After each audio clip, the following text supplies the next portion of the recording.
les bendiga. Amén. Vamos a leer la palabra del Señor en Juan 4, los versículos 43 al 54. Y creo que no tengo que decirle, como le digo todos los domingos, que esté pendiente a lo que Dios quiere decirnos. Algo que me impresiona de predicar el Evangelio del Señor es que, aunque no me he salido de la cronología que el Evangelio según San Juan establece, y vamos capítulo por capítulo, texto por texto, Dios siempre nos sorprende con una palabra nueva. Y hoy no es diferente. Su Espíritu Santo va a hablar directo al corazón de aquellos que quieran escuchar su voz. Ciertamente, el que no desea escuchar la voz de Dios, no lo va a hacer. Porque pueden haber muchas voces y distracciones, pero si usted realmente está aquí y anhela escuchar qué Dios tiene que decirle en esta mañana, le exhorto a que se ponga en pie ahí donde está y me acompaña a leer Juan 4, versos 43 al 54. La iglesia es el lugar donde venimos a escuchar a Dios, a sentir su presencia. No es un lugar de encuentro, no es un club social, no es un parque de diversiones, es su casa. Y debemos tener reverencia ante Él. Le voy a pedir a todos que estén puestos en pie, porque la presencia del Señor está en este lugar. Amén. Amén. Juan 4, versos 43 al 54, lee de la siguiente manera. Pasados los 2 días, Jesús siguió camino a Jerusalén, a Galilea, perdón. Él mismo había declarado que un profeta no recibe honra en su propio pueblo. Sin embargo, los galileos lo recibieron bien, porque habían estado en Jerusalén durante la celebración de la Pascua y habían visto todo lo que él allí hizo. En su paso por Galilea, Jesús llegó a Caná, donde había convertido el agua en vino. Cerca de allí, en Capernaum, había un funcionario de gobierno que tenía un hijo muy enfermo. Cuando supo que Jesús había ido de Judea a Galilea, fue a verlo y le rogó que se dirigiera a Capernaum para sanar a su hijo que estaba al borde de la muerte. Jesús le preguntó: ¿acaso nunca van a creer en mí a menos que vean señales milagrosas y maravillas? Señor, por favor, suplicó el funcionario, ven ahora mismo antes de que mi hijito muera. Entonces Jesús le dijo: vuelve a tu casa, tu hijo vivirá. El hombre creyó lo que Jesús le dijo y emprendió el regreso a su casa. Mientras el funcionario iba en camino, algunos de sus sirvientes salieron a su encuentro con la noticia de que su hijo estaba vivo y sano. Les preguntó a qué hora el niño había comenzado a mejorar y ellos le contestaron: ayer a la 1 de la tarde, la fiebre de pronto se le fue. Entonces el padre se dio cuenta de que la sanidad había ocurrido en el mismo instante en que Jesús le había dicho: tu hijo vivirá. Y tanto él como los de su casa creyeron en Jesús. Esa fue la segunda señal milagrosa que hizo Jesús en Galilea al volver de Judea. Padre, en el nombre poderoso de Jesús estamos ante tu palabra. Que toda boca cierre y solamente podamos escuchar tu Espíritu hablando directamente a nuestro corazón. Gracias, Dios, por tu presencia en medio nuestro desde el comienzo de las clases bíblicas, el devocional. Y hoy, ahora, Señor, nos acercamos a escuchar tu voz. En el nombre poderoso de Jesús oramos. Amén. Amén. Te puedes sentar. Hay 2 cosas que me parecen interesantes en esta lectura. Una, un comentario hecho por Juan al principio de la misma, y la pregunta que le hace Jesús a aquel funcionario. y la cual le da título a la predicación en esta mañana. ¿Acaso nunca van a creer en mí a menos que vean señales milagrosas y maravillas? Pero para poder comprender tanto esta pregunta como por qué Juan hace referencia al comentario hecho por Jesús momentos antes de entrar y ser recibido en la tierra que lo vio crecer, porque Nazaret es parte de Galilea, lo que Juan nos dice es donde él afirma que Jesús mismo, hablando de Jesús, ¿verdad? Dice, había declarado que un profeta no recibe honra en su propio pueblo.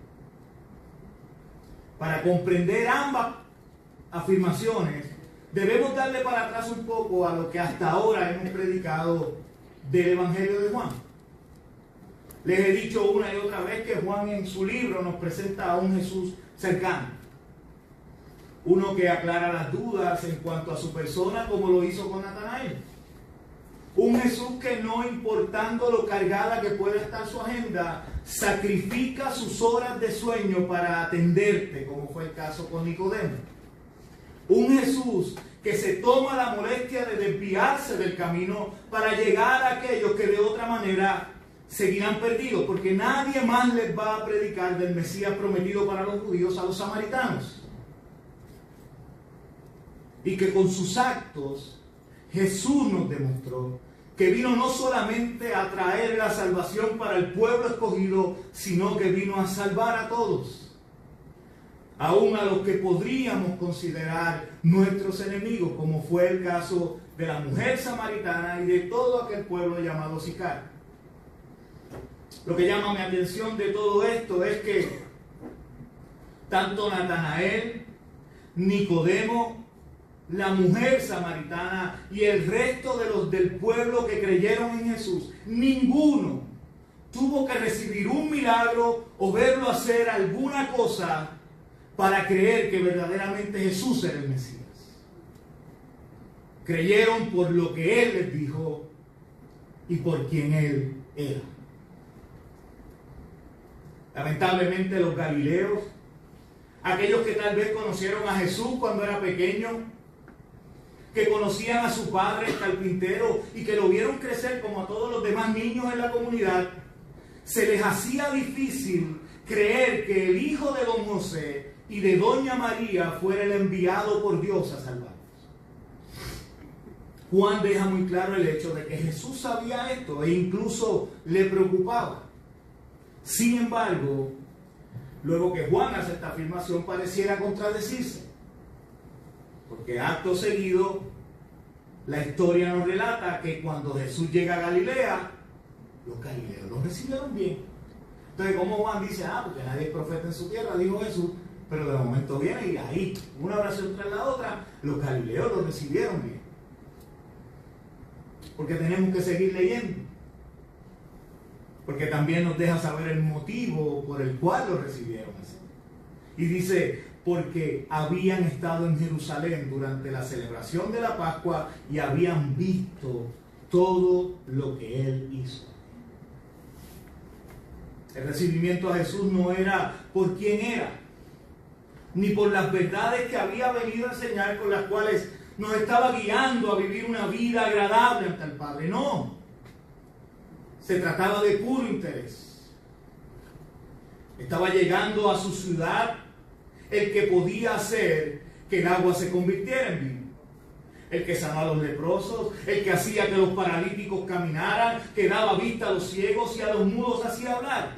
Pocos, por no decir ninguno, podían ver con claridad que quien estaba en medio de ellos era el Salvador del mundo.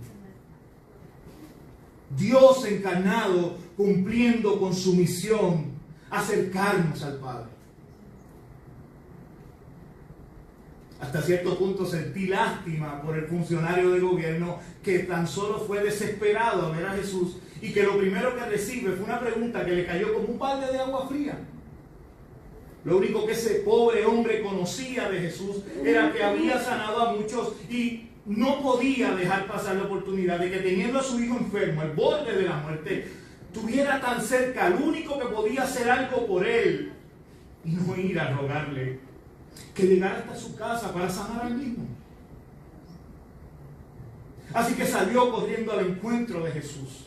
Y sin encomendarse a nadie se juega su única carta. Irrumpir en el recibimiento que le estaban dando para pedirle que por favor fuera con él a su casa. ¿Alguien aquí lo puede culpar?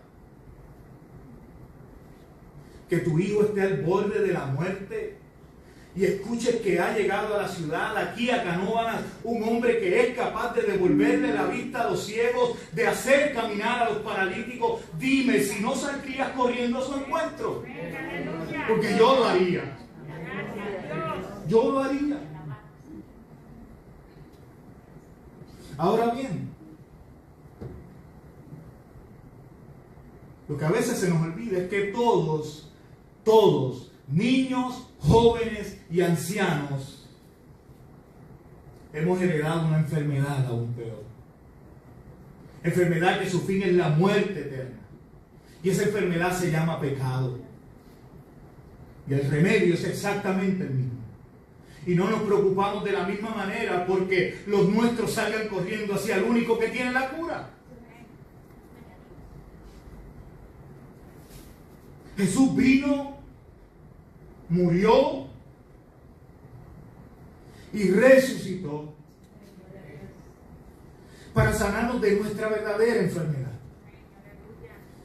Y en ocasiones nos olvidamos de que esa es la razón principal por la que debemos aferrarnos a Él. Y es que hoy, como en los tiempos de Jesús, son muchos los que corren detrás de predicadores, profetas, evangelistas y hasta pastores que se especializan en señales, maravillas y prodigios. Y siento lástima tanto por los que lo siguen como de aquel que está siendo seguido. Porque cuando todo esto se acabe, los seguidores estarán igual de perdidos que al principio. Y los seguidos, no lo digo yo, lo dice Mateo 7, 22 y 23. El día del juicio muchos dirán: Señor, Señor, profetizamos en tu nombre, expulsamos demonios en tu nombre e hicimos muchos milagros en tu nombre. Pero Él les responderá: nunca los conocí. Aléjense de mí, ustedes que violan las leyes de Dios. No lo digo yo.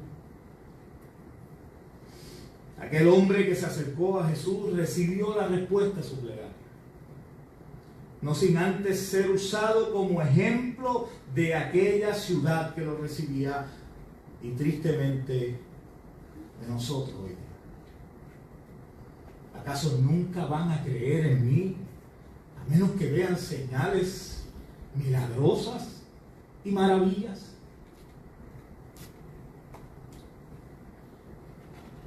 Decepción, molestia, frustración, todo eso podríamos decir que según sus palabras Jesús experimentaba en aquel momento.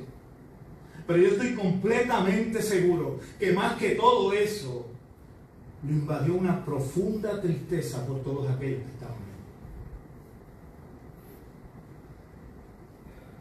Mis amados, Jesús conoce el fin de todo ser humano. Él es Dios.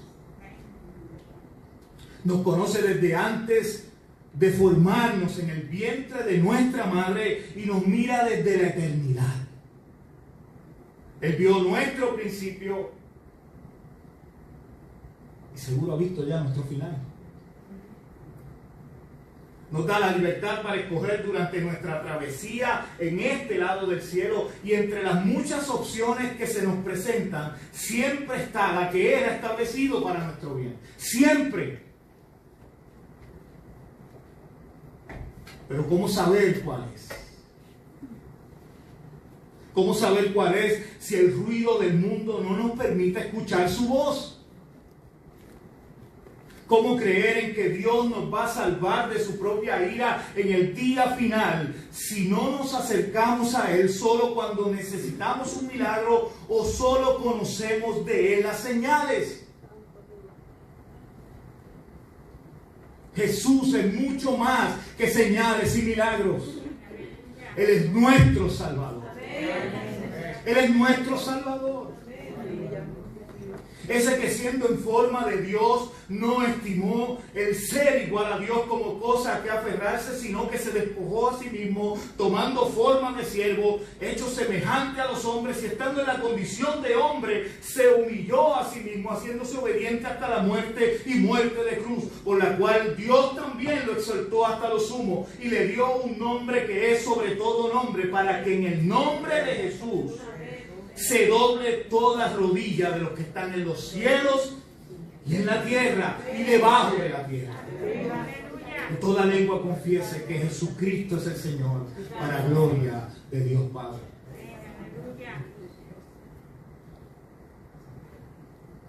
Él es nuestro Salvador.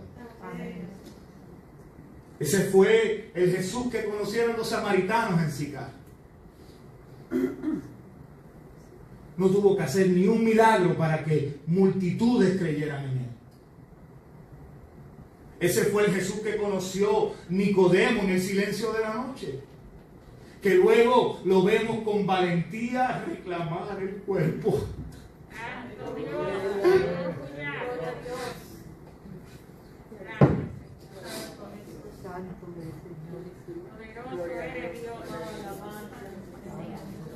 Pueblo mío, si ustedes entendieran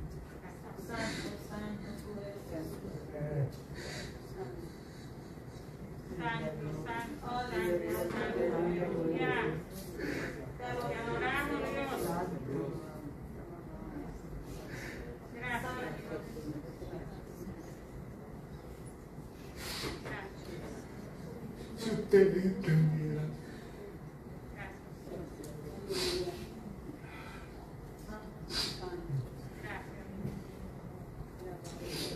ese fue el Jesús que conoció Nicodemo en el silencio de la noche.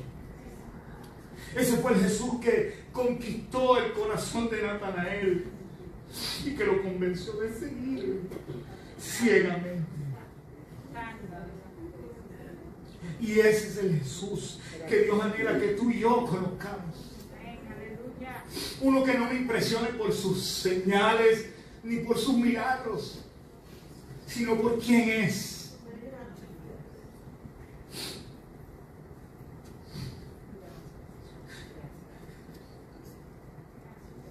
No uno que complazca mis caprichos y conteste a mi conveniencia, a mis oraciones, sino uno en el cual mi vida esté segura. Mi eternidad está segura. Mi salvación está segura. Gracias, Dios. Aleluya. Gracias. Procura buscarle de corazón, de todo corazón, y no por conveniencia, para que no tengas que seguir repitiendo Él, para que Jesús no tenga que seguir repitiendo la misma pregunta día tras día, año tras año, siglo tras siglo, generación tras generación. ¿Acaso nunca van a creer en mí? A menos que vean señales milagrosas y maravillas. Es por esto que hace total sentido lo que Jesús le dice a Tomás en aquel aposento cuando se le aparece. Dichosos los que no han visto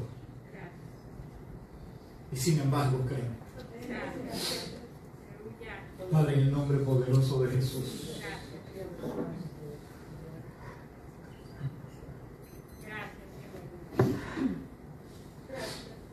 Espíritu Santo.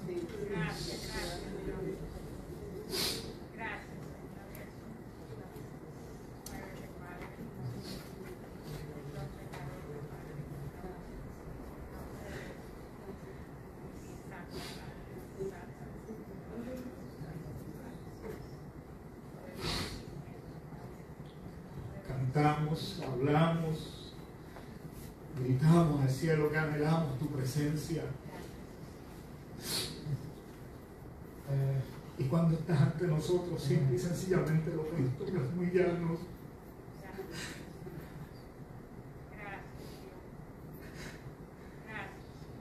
Porque demasiado grande, Poderoso. demasiado maravillosa, demasiado preciosa, Dios. Gracias. Tu presencia está en este lugar. Gracias. Gracias. Y hay gente que por estar mirando otras cosas, pensando en otras cosas, Gracias. no pueden aprovechar el momento Gracias. donde la nube de tu gloria desciende Gracias, sobre Señor. Aleluya. Espíritu Poderoso. Santo.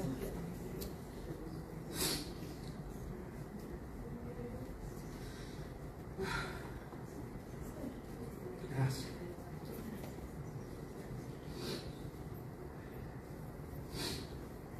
Si alguien desea aceptar a Cristo como su Salvador esta mañana, levanta tu mano. Dios te bendiga. No voy a extender el llamado, creo que la predicación ha sido un llamado directo al corazón de todos nosotros, así que yo no tengo que estar alargando la sopa. Si quieres aceptar a Cristo como tu Salvador en la mañana, el Señor te está diciendo, ven a mí. Gracias, Dios. Levanta tu mano ahí donde estás. Gracias. Olvídate de lo que tienes que dejar, olvídate de lo que tienes que cambiar en tu vida. Dios hará los cambios.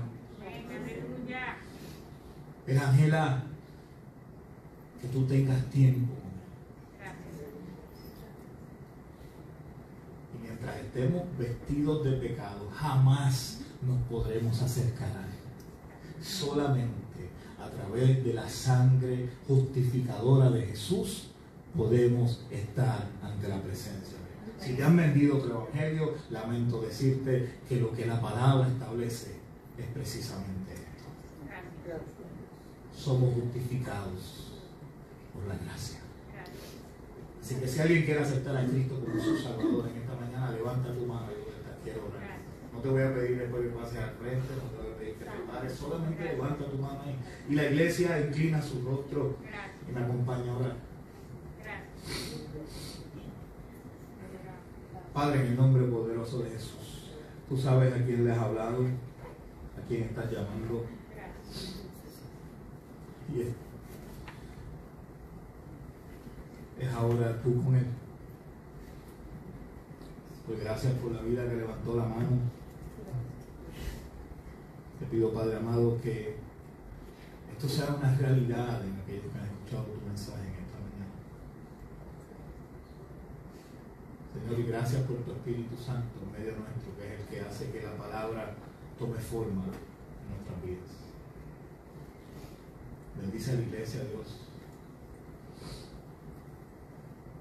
En el nombre de Jesús. Amén y amén. No sé si hay algunas peticiones por hacer. Recordándoles que todos los miércoles estamos